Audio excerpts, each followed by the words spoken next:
Bienvenidos a su canal Doctrina Católica Tradicional. Muchísimas gracias por comentar y también agradezco sus respetuosos comentarios. Juntos aprenderemos, a la luz del magisterio de nuestra Santa Iglesia Católica, a conocer nuestra fe. Así que comenzamos con nuestras oraciones. Pater noster, qui es in celis, sanctificetur nomen tuum, adveniat regnum tuum, fiat voluntas tua, sicut in cielo et in terra. Panem nostrum quotidianum da nobis hodie, et dimitte nobis debita nostra, sicut et nos dimittimus debitoribus nostris, et ne nos inducas in tentationem, sed libéranos a malo. Amén. Ave María, gratia plena, Dominus tecum, benedicta tu in mulieribus, et benedictus fructus ventris tui, Iesus. Sancta María, Mater Dei, ora pro nobis peccatoribus, nunc et in hora mortis nostre. Amén. Sancte Micaele Arcangele, defendenos sin prelio, contra nequitiam et insidias diaboli, esto presidium.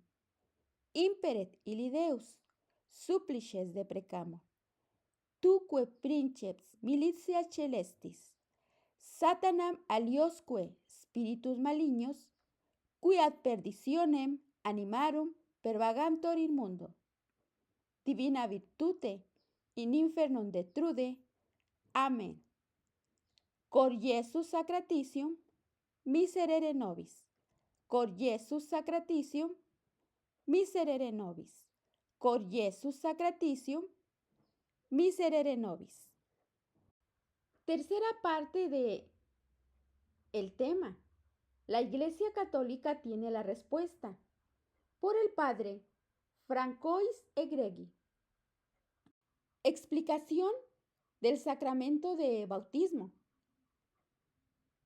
Sacramento del renacimiento espiritual por el cual somos hechos hijos de Dios y herederos del cielo. En verdad te digo, el que no nazca de agua y de espíritu no puede entrar en el reino de Dios. San Juan capítulo 3, versículo 5. Romanos capítulo 6, versículos 2 al 6. Sacramento de confirmación. Es por el que se nos confiere el Espíritu Santo para hacernos cristianos fuertes y perfectos, soldados de Jesucristo. Al enterarse los apóstoles que estaban en Jerusalén de que Samarías había aceptado la palabra de Dios, les enviaron a Pedro y a Juan. Estos bajaron y oraron por ellos, para que recibieran el Espíritu Santo. Entonces les imponían las manos y recibían el Espíritu Santo. Hechos capítulo 8, versículos 14 al 17. Sacramento de la Eucaristía, conocido también como Santa Comunión, que alimenta el alma, el verdadero cuerpo, sangre, alma y divinidad de Jesús, bajo la apariencia o velo sacramental del pan y del vino. Y cito: mientras estaban comiendo, Jesús tomó pan, lo bendijo, lo partió y se los dio. Y dijo: tomad, este es mi cuerpo. Tomó luego la copa y dado las gracias se las dio. Bebieron todos de ella. Y les dijo: esta es mi sangre de la alianza, que es derramada por muchos. Evangelio San Marcos, capítulo 14, versículo 22 al 24, etc. Sacramento de la penitencia, conocido también como confesión, por el cual Cristo perdona los pecados y restaura la gracia al alma. Y cito, recibid al Espíritu Santo. A quienes perdonéis los pecados, les quedarán perdonados. A quienes se los retengáis, les quedan retenidos. San Juan capítulo 20, versículos 22 al 23. Y San Mateo capítulo 18, versículo 18. Sacramento de la extrema unción, a veces llamado la última unción, que fortifica al enfermo y santifica a quien está por morir. ¿Hay entre ustedes algún enfermo? Que permita entrar a los sacerdotes de la iglesia y rueguen por él, ungiéndole con aceite en el nombre del Señor. Y si él estuviere en pecado, le serán perdonados. San Juan capítulo 5, versículos 14 al 15 y San Marcos capítulo 6, versículos 12 al 13. Ahora veamos el sacramento del orden sagrado, por el que se inviste a los sacerdotes para oficiar el santo sacrificio de la misa, administrar los sacramentos y oficiar en todos los otros asuntos propios de la Iglesia. Y cito, porque todo sumo sacerdote es tomado de entre los hombres y está puesto a favor de los hombres en lo que se refiere a Dios, para ofrecer dones y sacrificios por los pecados. Y nadie se arroga tal dignidad, sino el llamado por Dios, lo mismo que Aarón. Hebreos capítulo 5, versículo 1 al 4. Hechos capítulo 20, versículo 28. Tomó luego pan y dadas las gracias, lo partió y se los dio diciendo, este es mi cuerpo, que es entregado por nosotros. Haced esto en recuerdo mío. San Lucas capítulo 22, versículo 19. Sacramento del matrimonio, que une a un hombre y a una mujer en un vínculo sagrado e indisoluble.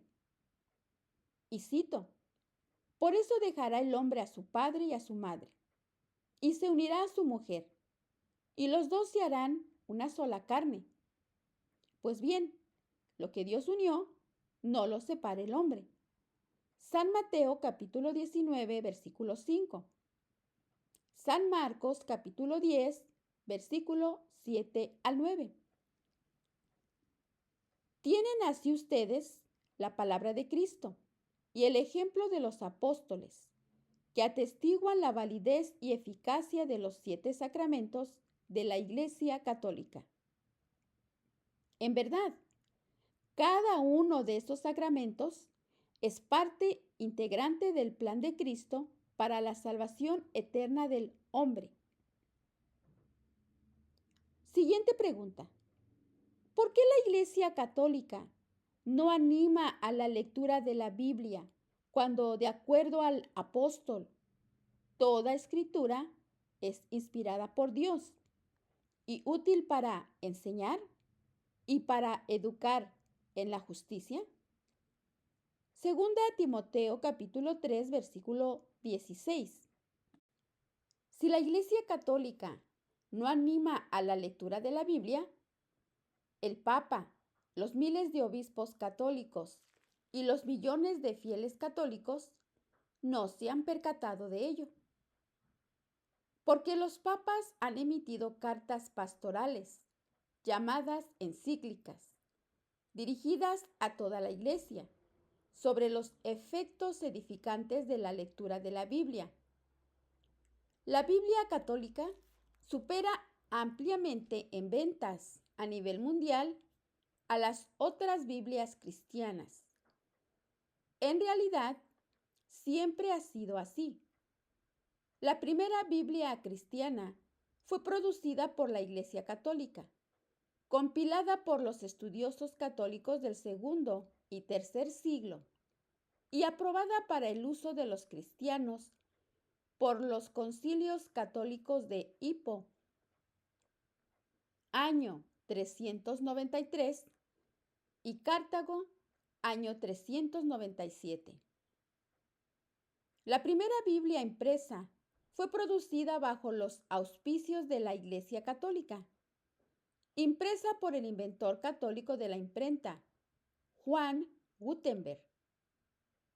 Y la primera Biblia con capítulos y versículos numerados fue producida por la Iglesia Católica, obra de Stephen Langton, cardenal arzobispo de Canterbury. Fue esta perenne devoción católica a la Biblia la que llevó a Martín Lutero, quien ciertamente no puede ser acusado de favoritismo católico, a escribir en su comentario sobre San Juan lo siguiente: estamos obligados a conceder a los papistas, según él, que ellos tienen la palabra de Dios y que sin ellos no tendríamos en absoluto conocimiento de ella. Si la Iglesia Católica realmente venera a la Biblia como la santa palabra de Dios, si realmente quiere que sus miembros se familiaricen con su verdad, ¿por qué en tiempos pasados confiscó y quemó tantas Biblias? Las Biblias que fueron recogidas y quemadas por la Iglesia Católica en el pasado, particularmente las Biblias de Wycliffe y Tyndale, eran traducciones imperfectas y por lo tanto no eran la santa palabra de Dios. En otras palabras, la Iglesia Católica recogió y quemó esas, entre comillas, Biblias, precisamente porque la Iglesia Católica hace honor a la Biblia, a la verdadera Biblia, como la santa palabra de Dios, y quiere que sus miembros se familiaricen con sus verdades. Prueba de ello es el hecho de que, después de haber sido confiscadas y quemadas, estas Biblias fueron reemplazadas por ediciones más exactas. No cabe duda que las traducciones de Wycliffe y Tyndale eran incorrectas y por lo tanto merecían ser descartadas, ya que ninguna iglesia ha tratado de reinstaurarlas. Tampoco cabe duda de que las Biblias que las reemplazaron eran traducciones correctas, ya que han sido ponderadas durante mucho tiempo tanto por los protestantes como por los católicos. Siguiente pregunta. ¿Por qué la Iglesia Católica fundamenta alguna de sus doctrinas en la tradición en lugar de fundamentarlas a todas en la Biblia?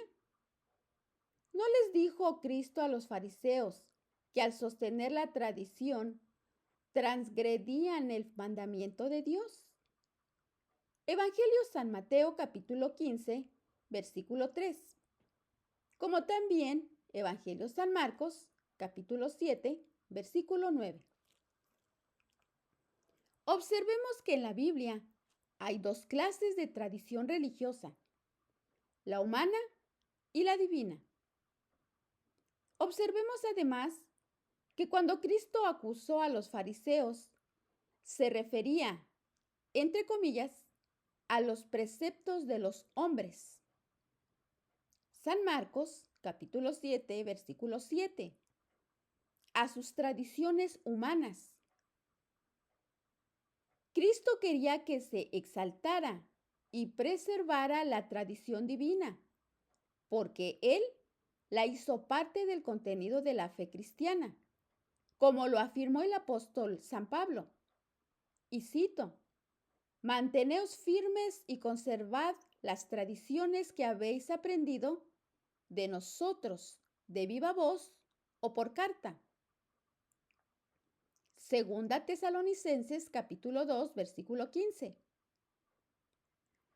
Esta tradición, divina sobre todo, a la cual se refiere San Pablo, verdad revelada que fue transmitida en forma oral, más bien que por escrito. Es la tradición sobre la cual, junto con la Sagrada Escritura, la Iglesia Católica fundamenta su doctrina de fe, tal como lo afirmaron los primeros padres cristianos.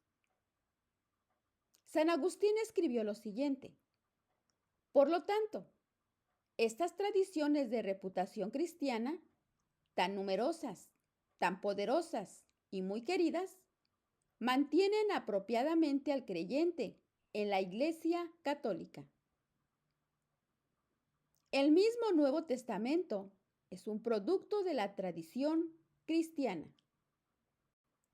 En ninguna parte del Nuevo Testamento hay mención alguna del Nuevo Testamento. Siguiente pregunta. ¿Por qué tratan los católicos de lograr su salvación a pesar del hecho de que la salvación puede solamente provenir de un don gratuito de Jesucristo? Los católicos reconocen completamente que Jesucristo murió en la cruz por sus pecados y de esta manera, entre paréntesis, abrió las puertas del cielo, y que la salvación es un don gratuito que no podrían obtener las buenas acciones humanas. Los católicos reciben la gracia santificante y salvadora de Cristo y a Cristo mismo en sus almas por el bautismo. Sin embargo, saben también que Cristo ha establecido ciertas condiciones para ingresar a la felicidad eterna en el cielo. Por ejemplo, recibir su verdadero cuerpo y sangre. San Juan capítulo 6, versículo 54. Y cumplir los mandamientos. San Mateo capítulo 19, versículo 17. Si un cristiano se niega o es negligente en obedecer los mandamientos de nuestro Señor en materia grave, es decir, si comete pecado mortal, nuestro Señor no habitará en su alma. Y si un cristiano muere en ese estado, habiendo separado su alma de su Señor por un pecado grave, no se salvará. Como advirtió San Pablo a los Gálatas respecto a ciertos pecados. Y cito: quienes hacen tales cosas no heredarán el reino de Dios. Gálatas capítulo 5, versículo 21. Además, Cristo siempre perdonará y recibirá al pecador que se acerque a Él con sinceridad en el sacramento de la penitencia. Los católicos siguen a San Pablo, que no creía que su salvación estaba garantizada definitivamente en el momento en que recibía a Cristo en su alma por primera vez, porque escribió, y cito: golpeó mi cuerpo y lo esclavizo, no sea que habiendo proclamado a los demás, resulte yo mismo descalificado. Primera Corintios capítulo 9, versículo 27. Trabajad con temor y temblor por vuestra salvación, pues en Dios, quien obra en vosotros. Filipenses capítulo 2, versículo 12. A quien se le dio mucho, se le reclamará mucho. San Lucas capítulo 12, versículo 48. El que persevere hasta el fin, ese se salvará. San Mateo capítulo 10, versículo 22. No obstante, los católicos saben que la salvación, aunque se haya cumplido con los requerimientos de nuestro Señor, es imposible sin el don gratuito de su gracia. Siguiente pregunta. ¿Por qué los católicos creen que las buenas obras son necesarias para la salvación? ¿No dice San Pablo en Romanos capítulo 3, versículo 28, que la sola fe justifica? Los católicos creen que tanto la fe como las buenas obras son necesarias para la salvación, porque esa es la enseñanza de Jesucristo. Lo que nuestro Señor exige es la fe que actúa por la caridad. Leamos San Mateo 25, capítulo 31 a 46, que describe el juicio final basado en las obras de caridad. El primero y el más grande de los mandamientos, dado por nuestro Señor, es amar al Señor Dios con todo nuestro corazón, mente, alma y fortaleza. Y el segundo gran mandamiento es amar a nuestro prójimo como a nosotros mismos. San Marcos capítulo 12, versículos 30 al 31. Recordemos cuando el rico preguntó a nuestro Señor qué debía hacer para ganar la vida eterna. Nuestro Señor respondió: guarda los mandamientos. Así, aunque la fe es el comienzo, no es el cumplimiento total de la voluntad de Dios. En ninguna parte de la Biblia está escrito que la sola fe justifica. Cuando San Pablo escribió lo siguiente: porque consideramos a un hombre justificado por su fe, sin las obras de la ley, se refería a las obras particularmente de la antigua ley judía y citó a la circuncisión como ejemplo. La Iglesia Católica no enseña que solamente las obras buenas tienen mérito para la salvación. Tales obras no tienen mérito para la salvación de acuerdo a su enseñanza. Solamente aquellas buenas obras realizadas cuando una persona está en estado de gracia, esto es, que su vida espiritual brota como un sarmiento de la viña, que es Cristo. Solamente estos buenos actos logran nuestra salvación y lo hacen solamente por la gracia de Dios y el mérito de Jesucristo. Estas buenas obras, ofrendadas a Dios por un alma en estado de gracia, significa libre de pecado mortal, con la Santa Trinidad habitando en su alma, tienen por lo tanto el mérito sobrenatural, porque comparten la obra y el mérito de Cristo. Tales obras buenas sobrenaturales no solamente serán recompensadas por Dios, sino que son necesarias para la salvación. San Pablo muestra cómo el no cumplir con ciertas obras buenas condenará aún a un creyente cristiano. Y cito: pero si cualquier hombre no cuida de sí mismo, y especialmente de aquellos de su casa, ha negado la fe y es peor que un infiel. Primera Timoteo capítulo 5, versículo 8. Nuestro Señor nos dice que si el Maestro, Dios, regresa y encuentra pecando a su sirviente, en lugar de realizar obras de obediencia, Él lo separará y le señalará su suerte entre los infieles. San Lucas capítulo 12, versículo 46. Más aún, los católicos saben que serán recompensados en el cielo por sus obras buenas. Nuestro Señor dijo lo siguiente: porque el Hijo del Hombre pagará a cada hombre de acuerdo a su conducta.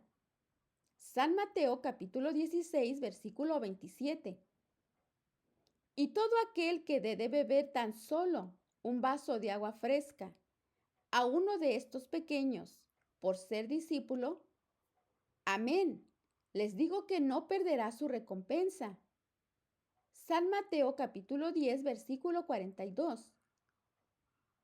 Los católicos creen, siguiendo al apóstol Pablo, que cada hombre recibirá su recompensa de acuerdo a su propio trabajo, porque Dios no es injusto como para olvidarse del trabajo y el amor que ustedes han mostrado en su nombre.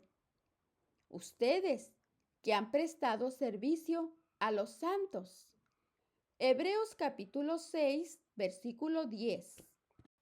Y en segunda de Timoteo, capítulo 4, versículos 7 al 8, dice lo siguiente: He competido en la noble competición. He llegado a la meta en la carrera. He conservado la fe. Y desde ahora me aguarda la corona de la justicia, que aquel día me entregará el Señor, el justo juez.